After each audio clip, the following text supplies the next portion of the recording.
Nenuneigsi, kad Koranas idealiai atitinka mokslo duomenis. Pasakyk, kaip 7 amžiaus dygumoj neraštingas pranašas Muhamedas galėjo žinoti tą, ką tik šiais laikais mokslas sužinoja. Koks klausimas. Gerai jums praplovė smegenis. Iškart matyt, kad neieškojimais islamą priėt, tą pat musulmonė. Per kitą galą. Tas islamizacija vyko. Jeigu bent kiek pasidomėtumėt, elementariai, jūs bendrais brūžiais pamatytumėt, kaip Koranas visur ir visada kapojasi su mokslo duomenimis. Koranas prieštarauja mokslo duomenims. 67 sūra Al-Mulk. Ir pažiūrėsim 5 ajatą. Čia Alachas sako, iš tiesų mes papuošėm artimiausią dangų šviesuliais, žvaigždėmis. Ir padarėme mes tas žvaigždės mušančiais šeitanus, šetonus, kai jie klausosi angelų pokalbių. Mes paruošėm jiems amžinam gyvenime pragaro bausmę. Rašo Koranas, sūra Al-Mulk. Įsivaizduojat, kaip supranta Koraną žvaigždės. O tokie akmenys, karšti degantis, jie muša šeitanus. Tie šeitanai nori, jie kyla dangun ten pasiklausyti, ką ten išneka prie Allaho sosto, kokia ten informacija, viskas. A žvaigždė šitos jos skraina, čia akmenys. Pum, šeitanai. Visai kaip mėkai tos stulpelius apmėto šeitaną. Neva pranašas Abraomas mėtė velnį akmenim šeitaną. Sugalvok tu man šitaip, Čia mokslas. Aš pasidomėjau ir Koranų, ir hadisų, žinokit, taip kad labai gerai žinau, ką sakau. Al-Anbiya, 21 sūra, 32 ajatą. Ir mes padarėm, Alachas sako, dangų apsauginių stogų žemėj. Stogų žemėj. Taip, apsauginis stogas. Žiūrėkit, Al-Hadž, 22 sūra, 65 aja.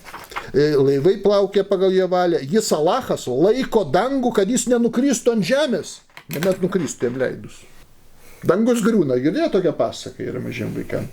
Kaip asiliukas ar kas ten laikė dangų, kad nenugriūtų. Alachas laiko, kad nenugriūtų, kaip šiandieniniai 6 klasių plokščia žemėje. O kas sako mokslas, musulmonė? Ar ir kupolas? Koranas plokščia žemystė ir dangus su kupolu pateikia, su mokslo duomenim. Sūra Fatir, 36 sūra, 40-ąją. Saulė neturi pavyti mėnulio, kituose vertimuose nesugeba, negali pavyti mėnulio. Nes mėnulio judėjimas greitesnis už saulės judėjimą ir naktis neplenkia dienos ir visi saulė mėnulio žvaigždės plaukia skliautu. Tai dabar žiūrėkit, saulė nepavėja mėnulio, mėnulis greitesnis, rašo Koranas. Žemė ir ta pačia orbita saulė ir mėnulis sukasi. Tai saulė nepavėja mėnulio.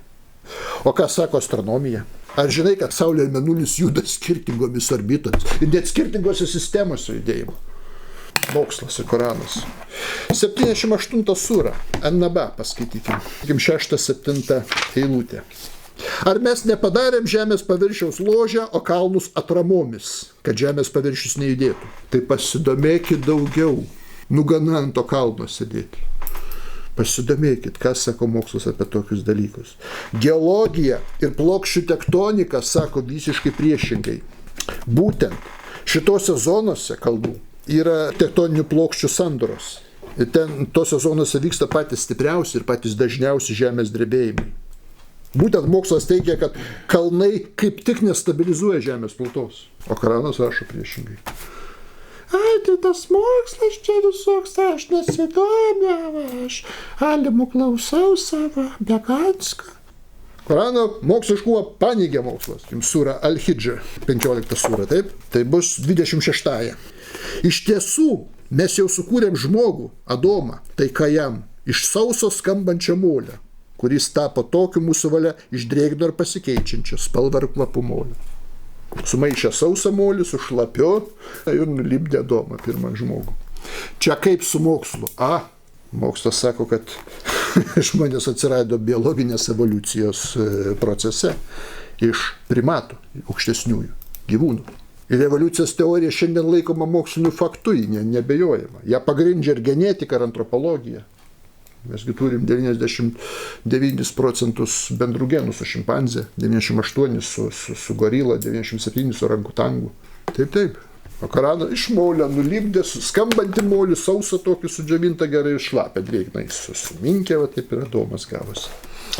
Fantastika, ar ne? Mokslas. Koranas su mokslu koreliuoja. Žiūrėkim dar vieną mokslinį. An-Nahl sura 16, bitės 66.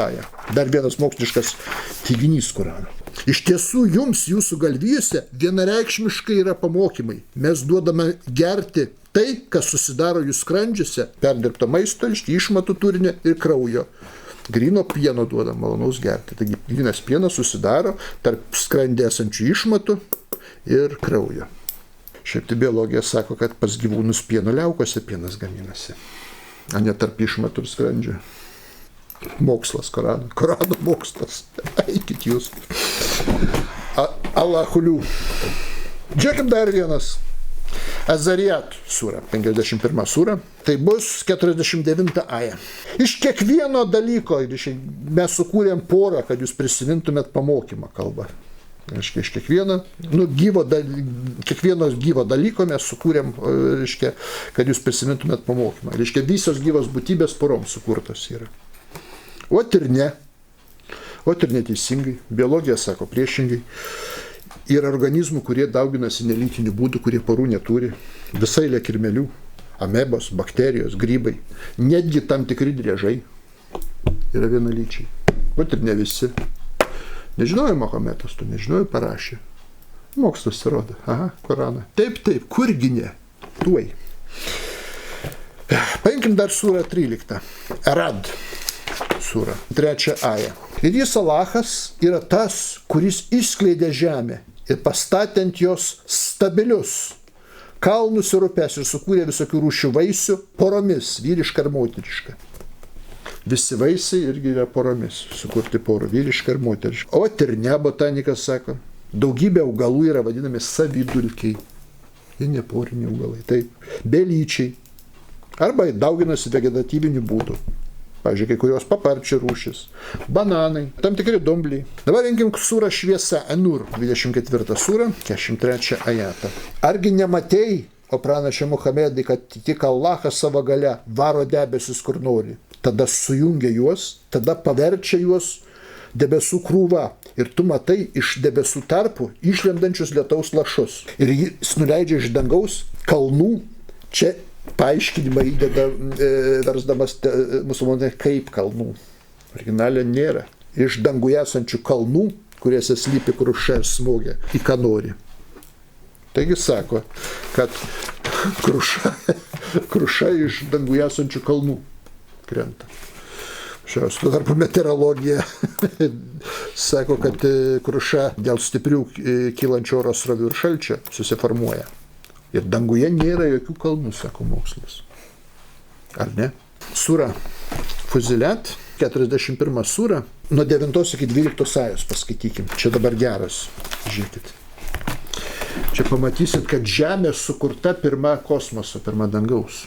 Sakyk, o Muhamedai, šitiems politeistams, ar jūs tikrai neigite tą, kuris sukūrė žemę per 2 dienas ir prikūrėte jam lygių, jis yra kūrėjas pasaulio viešpats, ir jis įkėlė ant jos žemės stabilius kalnus, kurie kyla virš jos paviršiaus, ir apdovanoja palaiminimais, padarė, kad ji būtų naudinga jos gyventojams. Ir per 4 dienas išdalijo joje maistą gyventojams. Per 2 dienas sukūrė žemę ir dar per 2 dienas sukūrė ant jos kalnus ir maistą. Vienodai visiems ieškantiems. Tada jis Alachas nukreipė, žvilgsnį į dangų, kuris buvo dūmų pavidalu. Taigi jis tarė jam, dangų ir žemė, ateikit savo norų arba nenorų. Abu pasakė, atėjom savo norų. Jis sukūrė jį, dangų, 7 dangų pavydalų per 2 dienas. Ir paskyrė kiekvienam dangui savo darbą. Pirmą per 2 dienas žemę sukūrė, tada apgyvendino per 4 dienas ir dar liko 2 dienos. Dangų sukūrė, viską sutvarkė. Kosmosą. Čia kaip su mokslu. Pirma žemė atsirado, paskui dangus ir taip toliau. Tai yra absurdas. 100 milijonų metų iki žemės atsiradimo jau egzistavo žvaigždės ir galaktikos, kaip sakant, dangus besidriekiantis. O kietos planetos, tokios kaip Žemės, anksčiau net negalėjo atsirasti. Pirmiausia, tos žvaigždės turėjo savo brandaliuose sintetinti sunkiuosius elementus. Ir be šitų sunkių elementų negalėtų atsirasti kietos planetos su kietu paviršium, tokias kaip Žemė. Iš viso aš jau nebekalbu, kada rašo Korane, kad Saulė nusileidžia į dvokiantį purviną šaltinį, į vandenį. Super su mokslu. Aišku, hadisui prieštarauja, sako, ne, saulė po Alacho sostu būna naktį, paskui iš po sosto ir išėję daryta vėl teko darbą savo atlieka. Taip. Taip, kad su mokslu islamas baikit, nešnekėkit nesąmonių, nekalbėkit niekų ir būt to negali.